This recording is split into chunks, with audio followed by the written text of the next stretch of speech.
Cosmos acquired the license for the blocks offshore Ghana back in about 2004. And they actually drilled the discovery well that discovered the field that's now called Jubilee. That was called Mahogany 1 well, and that was in the summer of 2007. In the next month, they drilled an appraisal well across the block line. That block was operated by Tullow. The discovery well had thick pay, but you had no idea what the exterior or the aerial extent was. We went and drilled a well over in Benin and then came back, drilled a second well, a down dip appraisal well.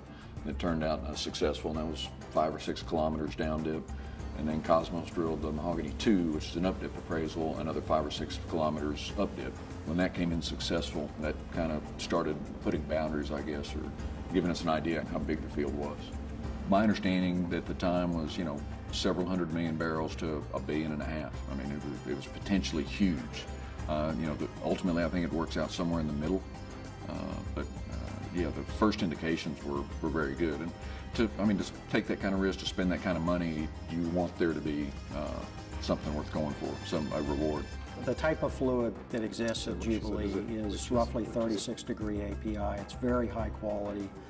It has very low concentrations of asphaltenes, waxes, and paraffins, which typically cause problems in development and processing. So it's definitely a very favorable fluid in concert with world-class rock. And we realized we had a sequence of reservoirs, stacked horizons that spanned 12 kilometers, which is very significant. And that same thought was obviously supported by the subsequent development drilling program, which occurred in the next year and a half after that point. I mean, we think we have a good chance that we can actually sweep some of the oil that's in the up-dip portion down with the gas injection here, and then eventually push everything as we move to the south.